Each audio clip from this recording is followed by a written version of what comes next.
اللہ جل جلالہ و تم برہانہ و آدم شانہ کی حمد و ثنا کے بعد اس کے پیارے حبیب امام الانبیاء سرکار دو عالم صلی اللہ علیہ وآلہ وسلم کے حضور قصیدہ بردہ شریف کی صورت میں ہدیہ عقیدت پیش کرنے کے بعد میں نے آپ کے سامنے سورہ اعراف کی آیت نمبر 130 اور 31 دو آیات مبارکہ کی تلاوت کی، اس مناسبت سے کہ آج ماہ صفر المظفر کی 2 تاریخ ہے اور کچھ لوگ اس ماہ مبارک کو منحوس سمجھتے ہیں اور اس میں بری تعبیریں بدشگونیاں مراد لیتے ہیں، جبکہ اسلام میں اس کا کوئی تصور نہیں۔ تو ابتدا میں انشاءاللہ کچھ یہ بیان کریں گے کہ یہ بدشگونی مراد لینا یہ دور جاہلیت کا طریقہ ہے، اسلام کا طریقہ کار نہیں۔ اور پھر اس ماہ مبارک میں جو اللہ کے ولیوں کی وصال ہوا اور ان کی شہادتیں ہوئیں، ان کے آراس منائے جاتے ہیں، اللہ کے ولی کی پہچان کیا ہے، اس کی شان کیا ہے، اس کے ساتھ محبت کا انعام کیا ہے، وہ انشاءاللہ بیان کریں گے۔ انسان فطرتی طور پر وسوسات کا شکار رہتا ہے اور ہوتا ہے، یہ تنہائی میں ہو یا سر عام ہو، اس کے ذہن میں مختلف قسم کے خیالات ہر وقت گردش کرتے رہتے ہیں۔ وہ خیالات اگر قرآن و سنت کے تابع نہ رہیں وہ پھر انسان کو اپنے تابع کر لیتے ہیں۔ اس لیے ہمیں یہ حکم دیا کہ قرآن و سنت کو سمجھو، اس کے اوپر عمل کرو، وگرنہ شیطان کے پیچھے لگ جاؤ گے تو دنیا آخرت برباد ہو جائے گی۔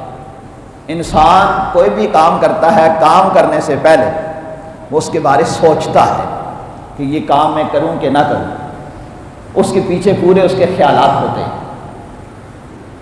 ان خیالات میں سے کچھ خیالات ایسے ہیں جو اس کے وہم میں ہوتے ہیں، جس کا حقیقت کے ساتھ کوئی تصور اور کوئی تعلق نہیں ہوتا، اور اپنے ان اوہامات میں، ان وہموں میں لگ کے یہ غلط راستے پہ چل نکلتا ہے۔ اور یہ آج کی بات ہی نہیں، شروع سے چلی آ رہی ہے، جب سے انسان چلا تب سے ایسا ہے، کیونکہ شیطان اس وقت سے ہے اور یہ انسان کو راہ راست سے بھٹکانے کی کوشش کرتا ہے، انسان کے دل میں طرح طرح کے وسوسے ڈالتا ہے۔ بنی اسرائیل جو کہ حضرت موسیٰ علیہ السلام کی قوم تھی، جن کی طرف موسیٰ علیہ السلام کو مبعوث کیا گیا، وہ لوگ بھی جب انہیں کوئی مصیبت، کوئی دکھ، کوئی پریشانی آتی تو وہ کہتے ہیں کہ نعوذ باللہ یہ موسیٰ علیہ السلام کی وجہ سے ہے، تمہاری نحوست ہے، استغفر اللہ۔ یعنی دوسروں کی طرف اپنی نحوست کو، اپنے کام کے، اپنے بد عملی اپنی ہو، برا کام خود کیا ہے اور کسی دوسرے کے سر پہ ڈالنا، یہ ان کا طریقہ کار تھا۔ اور آج بھی آپ نے دیکھا ہوگا، اگر کوئی بندہ کسی کام میں ناکام ہوتا ہے، آج جناب پیڑے بندے دے منہ لگے ہیں، آج جناب صبح صبح جیسے منہ لگے ہیں، بندہ کوئی چنگا نہیں سی، بھئی کام تمہارا نہیں ہوا اور ڈال دوسرے کے سر رہے ہو۔ یہ دوسرے بندے کے سر اپنے عیب کو ڈالنا، اپنی خامی کو دوسروں کے اوپر ڈالنا، یہ کفار کا طریقہ ہے، برے لوگوں کا طریقہ ہے۔ اللہ نے شاہ فرمایا ما اصابک من حسنۃ فمن اللہ وما اصابک من سیئۃ فمن نفسک۔ اے انسان، جو تجھے ما اصابک من حسنۃ فمن اللہ، جو تجھے اچھائی پہنچے، کوئی انعام پہنچے، کوئی کامیابی ملے تو سمجھ لے یہ اللہ کا انعام ہے، اللہ کی کرم نوازی ہے، اس میں تیرا اپنا کوئی کمال نہیں، یہ اس کا انعام ہے۔ وما اصابک من سیئۃ فمن نفسک، اور جو تجھے برائی پہنچے وہ تیری اپنی بد عملیوں کی وجہ سے ہے، بد کرداریوں کی وجہ سے ہے۔ انسان جو بوتا ہے وہی کاٹتا ہے، بد عملی کرے گا اس کا نتیجہ برا آئے گا، اور جب نتیجہ برا آیا تو کہ جناب فلاں کی وجہ سے ایسا ہو گیا، یہ ایسا اچھا نہیں۔ بنی اسرائیل کیونکہ اللہ کے نبی کی نافرمانی کرتے تھے تو اللہ رب العالمین مختلف قسم کے عذابوں میں انہیں مبتلا کر دیتا، چنانچہ اللہ نے ارشاد فرمایا وَلَقَدْ أَخَذْنَا آلَ فِرْعَوْنَ بِالسِّنِينَ وَنَقْصٍ مِّنَ الثَّمَرَاتِ لَعَلَّهُمْ يَذَّكَّرُونَ۔ بے شک ہم نے فرعون والوں کو برسوں کی کات سالی اور پھلوں کے گھٹ جانے سے پکڑا، کات سالی میں مبتلا کر دیا، بارش نہیں ہوتی تھی اور پھلوں میں کمی آ جاتی، مہنگائی ہو جاتی، غلے میں کمی آ جاتی۔ کیوں؟ فرمایا لعلہم یذکرون، چاہے وہ نصیحت حاصل کریں، وہ عبرت حاصل کریں، وہ برائیوں سے باز آ جائیں۔ یہ مہنگائی کا زیادہ ہونا یہ بھی اللہ کا ایک عذاب ہوتا ہے، آج ہر بندہ مہنگائی کا رونا رو رہا ہے، یہ ہماری بدعملیوں کی وجہ سے ہے، یہ اپنی بدعملیوں کی وجہ سے۔ اعمالکم اعمالکم، فرمایا تمہارے اعمال ہی تمہارے سربراہ ہیں۔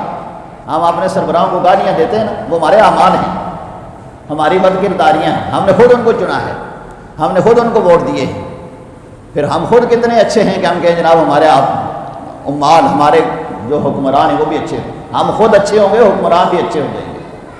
یہ صورتحال بنی اسرائیل کی تھی کہ جب اللہ رب العالمین انہیں کسی عذاب میں مبتلا کرتا، قحط سالی میں مبتلا کر دیتا، تنگ دستی میں مبتلا کر دیتا، تو حضرت موسیٰ علیہ السلام کے اوپر طعن و تشنیع کرتے۔ اللہ نے ارشاد فرمایا فَإِذَا جَاءَتْهُمُ الْحَسَنَةُ قَالُوا لَنَا هَٰذِهِ وَإِن تُصِبْهُمْ سَيِّئَةٌ يَطَّيَّرُوا بِمُوسَىٰ وَمَن مَّعَهُ، جب انہیں کوئی بھلائی ملتی کہتے یہ ہمارے لیے ہے، یعنی ہمارے نیکی کی وجہ سے، ہمارے نیک عملوں کی وجہ سے یہ ہمیں انعام ملا ہے۔ جس طرح کسی کا کارخانہ لگ جائے، کاروبار چل پڑے، جناب محنت ہے، جناب اپنے ہاتھی کاروبار کیتا ہے، ترقیاں کیتی ہیں، ایویں اتنے تک نہیں پہنچے، پڑھائی کیتی ہے، محنت کیتی ہے، اور تاں جناب اتنے تک پہنچے ہیں۔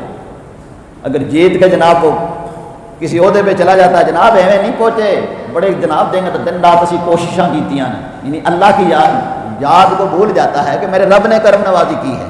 اپنی کوششوں کو اور اپنی عقل مندی کو، اپنی دانش مندی کو، اپنی دولت مندی کو بنیاد بناتا ہے۔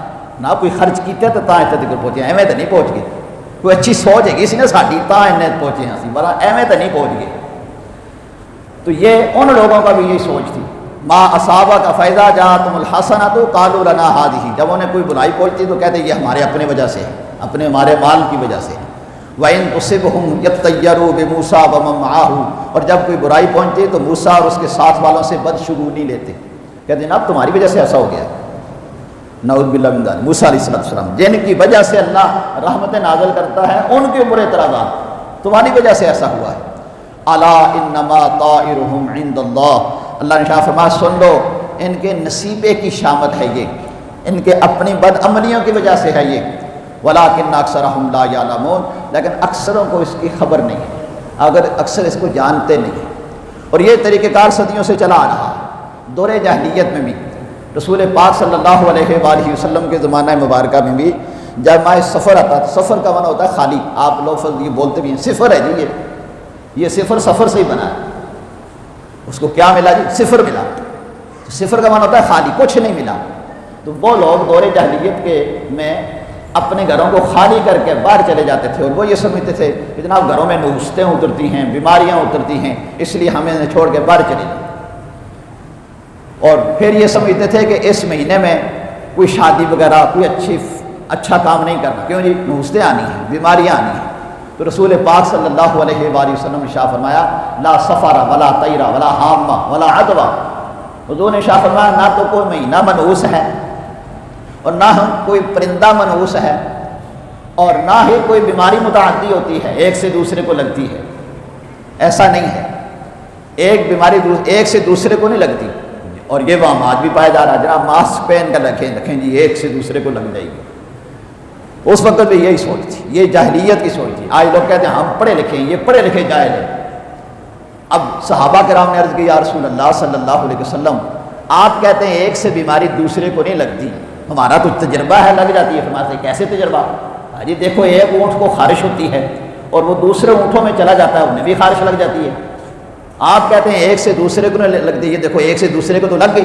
حضور نے شاہ فرمایا اگر اس سے دوسرے کو لگی، اس پہلے کو کس سے لگی؟ اس پہلے اونٹ کو کس سے لگی؟ عرض کی یا رسول اللہ، اللہ نے لگائی۔ فرمایا دوسرے کو بھی اللہ نے لگائی، اگر پہلے کو اللہ نے لگائی تو دوسرے کو بھی اللہ نے لگائی۔ اسی طرح اگر کرونا وائرس ایک سے دوسرے کو پھیلا تو پہلے کو کہاں سے پھیلا؟ پہلے کو کس سے آیا؟ تو جس اللہ نے پہلے کو لگایا اس نے دوسرے کو بھی لگا دیا۔ ہاں، اس بد عقیدگی کو ذہن میں پختہ کرنے کے لیے تاکہ بندے اس سے بچتے رہیں، حضور نے شاہ فرمایا پھر ایسی جگہ پہ نہ جاؤ جہاں کوئی وبائی بیماری پھیلی ہو۔ کیوں؟ اس جانے والے کو اگر اللہ کی طرف سے اس کی تقدیر میں ہوگا لگ گئی، یہ سمجھے گا نہیں انہی کی وجہ سے لگی ہے، اور جس کو لگی ہوئی ہے وہ وہاں سے نہ نکلے، یہ کہیں دوسری جگہ جائے گا اور خدا نخواستہ ان کے مقدر میں لگی ہوگی، لکھی ہوگی اور انہیں لگی، اس کی وجہ سے لگی ہے۔ اس لیے یہ بطور احتیاط بتایا، وگرنہ ایک سے دوسرے کو بیماری نہیں لگتی۔ اور اسی طرح یہ سوچنا کہ جناب اب دیوار پہ کوا بول گیا ہے اور بلیاں جناب گل میں بولتی ہیں مصیبت آنے والی ہے، اس کی کوئی حقیقت نہیں۔ اور اسی طرح یہ سوچنا کہ جناب ماہ سفر المظفر میں شادی نہیں کرنی، ماہ سفر المظفر میں کوئی کاروبار نہیں کرنا، ماہ سفر المظفر میں کوئی منگنی وغیرہ نہیں کرنی، کیوں جی 13 تیزیوں کا مہینہ ہے، یہ نحوست کا مہینہ ہے، اس میں کوئی نحوست نہیں ہے۔ یہ سوچ دور جاہلیت کی تھی۔ اسلام پاکیزگی کا درس دیتا ہے، یہ ترقی سکھاتا ہے۔ اسلام یہ کہتا ہے کہ نیک فالی تو مراد لے سکتے ہو۔ اب نیک فالی کیا ہے؟ اچھی مراد لینا، اور اچھی مراد لینے کا فائدہ کیا ہوگا؟ بندہ ترقی کرے گا۔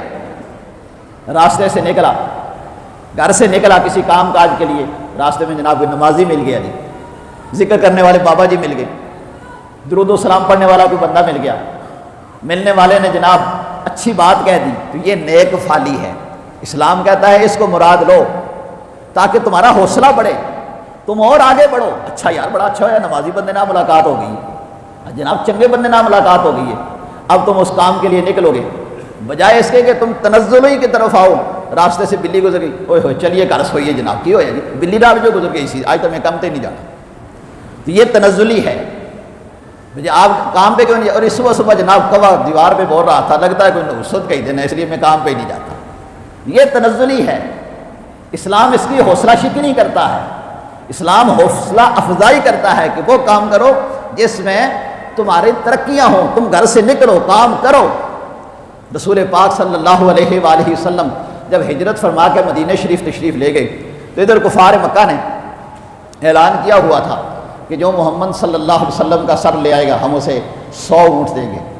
تو بہت سارے کافروں نے کوشش کی، ان میں سے ایک حضرت ابو بردہ اسلمی تھے، یہ اپنے 70 ساتھیوں کو ساتھ لے کر انہوں نے حضور کا پیچھا کیا کہ ہم حضور کو گرفتار کر لیں گے، 100 اونٹ انعام ملے گا، بلے بلے ہو جائے گی۔ جب مدینہ شریف کے ابھی قریب ہی تھے حضور علیہ السلام نے جا کے حضور کے قریب پہنچ گئے، اور حضور علیہ السلام نے پوچھا کون ہو؟ کہنے لگا جی بریدہ۔ حضور نے شاہ فرمایا بارد امرنا، بریدہ کا معنی ہوتا ہے ٹھنڈا ہونا۔ حضور نے شاہ فرمایا ہمارا معاملہ ٹھنڈا ہو گیا۔ فرمایا کس قبیلے سے تعلق رکھتے ہو؟ کہنے لگے جی قبیلہ بنی اسلم سے۔ حضور نے شاہ فرمایا سلمنا، ہم سلامتی میں آ گئے۔ اب یہ نیک فالی ہے، یہ اچھی مراد ہے، بجائے اس کے کہ حضور وہاں سے پہنچ جاتے اور کہتے ہوئے آگے تو بندہ آ گیا ہے واپس چلے، نہیں نہیں، اب یہ ترقی ہے، یہ آگے کی طرف بڑھنا ہے۔ اسی طرح شاہ فرمایا اگر دعا کرنے کے دوران تمہیں چھینک آ جائے تو سمجھ لو یہ قبولیت کا موقع ہے۔ چھینک اللہ کی رحمت ہوتی ہے۔ یہ حضرت آدم علیہ السلام کو سب سے پہلے آئی اور آپ نے فرمایا الحمدللہ۔ یہ نبیوں کو آتی ہے۔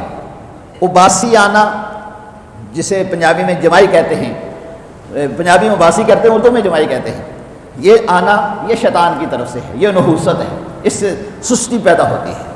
اور چھینک آنا دعا کے دوران آ جائے، کلام گفتگو کے درمیان آ جائے تو سمجھ لیں یہ اچھائی ہے۔ تو رسول پاک صلی اللہ علیہ وآلہ وسلم نے نیک فالی، اچھی فال مراد لینا، اس کا تو حکم دیا ہے، اس کی طرف تو اشارہ فرمایا ہے۔ اسی طرح جب صلح حدیبیہ کے موقع پر حضرت سہیل بن عمر جو بعد میں مسلمان ہوئے، پہلے کافروں کے نمائندہ بن کے آئے تھے، تو حضور نے پوچھا تمہارا نام کیا ہے؟ کافروں کی طرف سے تم سفیر بن کر آئے ہو، نمائندہ بن کے آئے ہو، نام بتاؤ۔ کہنے لگے جی سہیل۔ اب سہیل کا معنی ہوتا ہے آسانی والا۔ حضور شاہ فرمایا سہل امرنا، ہمارا معاملہ آسان ہو گیا۔ تو یہ اچھی مراد لینا، یہ تو اسلام چاہتا ہے کہ تم ترقیاں کرو، اور بری مراد لینا نہیں جی نحوست والا مہینہ آ گیا، پرندہ اوپر سے گزر گیا، پرندہ چھت پہ بول گیا، بلیاں بول گئی، بلیوں نے راستہ کاٹ لیا، یہ بدفالی ہے۔ اسلام اس کا ہرگز حکم نہیں دیتا اور نہ اس کی اجازت دیتا ہے۔ اسلام یہ کہتا ہے ما اصابک من حسنۃ فمن اللہ وما اصابک من سیئۃ فمن نفسک۔ اے انسان تجھے دو اچھائی پہنچے یہ سمجھ لے کہ تیرے رب کا تجھ پہ فضل ہے، اس کا کرم ہے، اور جو تجھے برائی پہنچے یہ تیری بد عملیوں کا نتیجہ ہے۔ تو اس ماہ مبارک کو نحوست والا نہ سمجھا جائے۔ جو آپ نے کام کرنے ہیں، جو طے پا چکے ہیں، کہیں شادی ہے، کہیں بچے کی منگنی ہے، کوئی کاروبار کرنا ہے، اسے کرتے رہیں۔ یہ جاہلیت کی سوچیں اپنے آپ سے نکالیں۔